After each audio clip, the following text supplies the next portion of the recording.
Well, another beautiful day.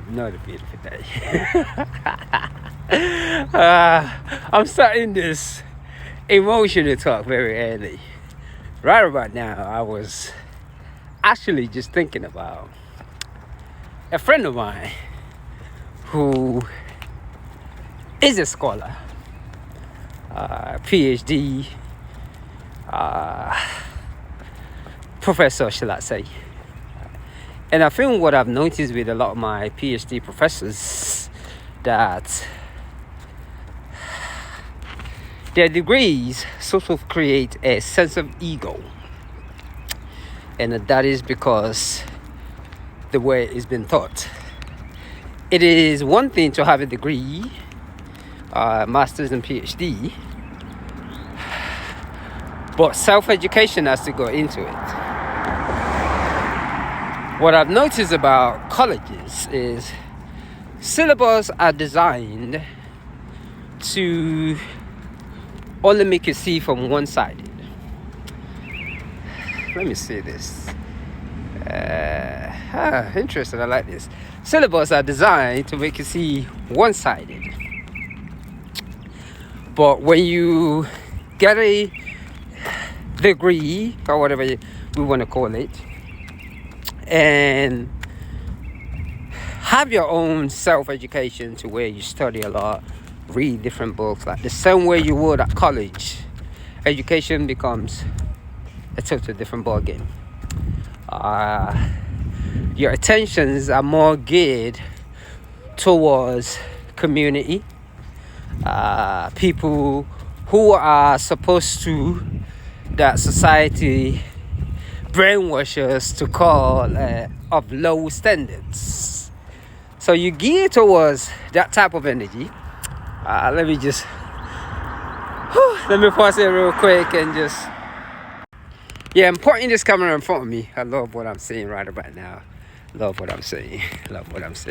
So I've noticed that a lot of my African friends who are educated, so we call, like myself, because they've never really studied by themselves, all their hours of studying is based on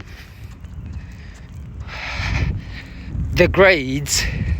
So it's almost like the education is pretty much one-sided. Anything that goes against the European thinking, my education of PhD brothers, some of them do not like it.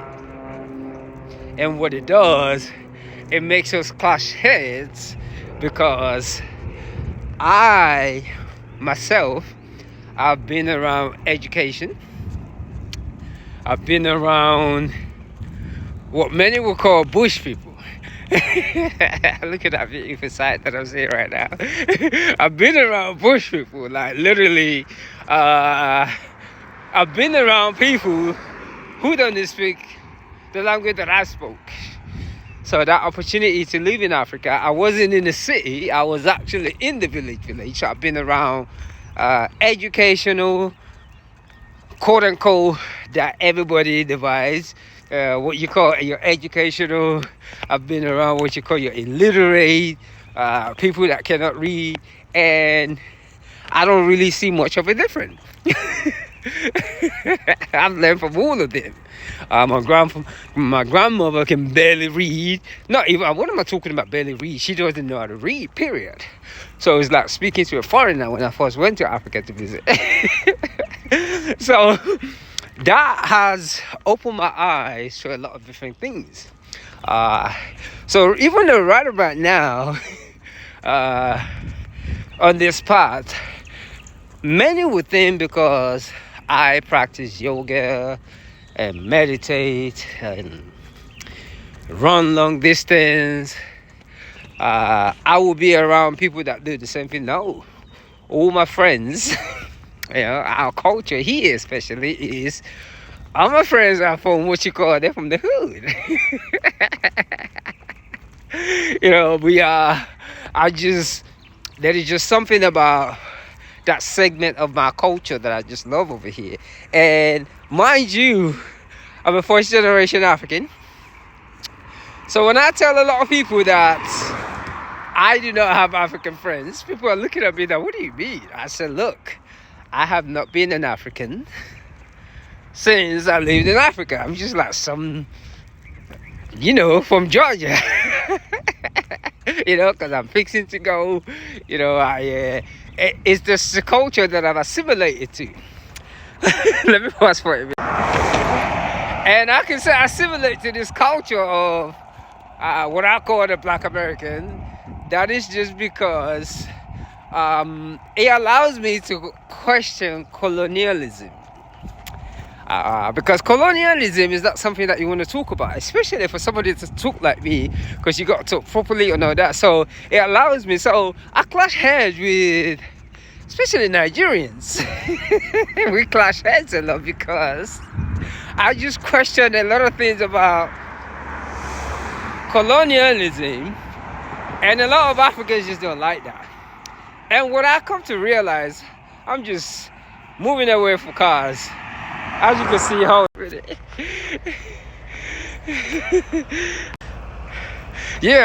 I'm the real African. People just don't get it. And the one thing that is so funny though is I love the dog. One thing that is so funny is I get stereotyped by both to my Africans. I practice voodoo, they call it. So that, it brings that clash here. Let me wait for this car. To some of my African Americans here African, they say. To some of my white brothers, he just a black man. So I really get it a lot. And what I've noticed with all these people that categorized is maneuvering for this car. I'm just saying the right emotion. With people, with all my friends, my black Africans, black Americans, and white Europeans, Americans that classified, they all have one thing in common. They have a book in their car that sit there and collect dust. And I'm not going to say you what that book is. Everybody has that book in their car. And it really brought me to realization that, is there really a race thing, or it's just based on religion? Because, for example, I don't even have African friends, and I'm fourth generation African. I've been thinking about something called bridging the gap. Steve Harvey was talking about something that, I went to Africa, I saw everybody look like you. That's what I've been saying from the time I got here, because when I moved to Georgia, everybody that I saw looked like the people that grew up in the village with. I was shocked. So for me, it was a different scenario. My cultural belief system was clashed upon, because being raised in an English environment from when I was little, that clashes with my Afrocentric ideology. And when I went to Africa, for a minute, I thought I was better than everybody. So I had to unlearn those type of behaviors. So my grandparents, yes, were traditionalists, herbalists. We don't go to doctors. I really wish my senses were at his best at the time. We don't go to the doctors. I see a lot of people wear these beads right now, but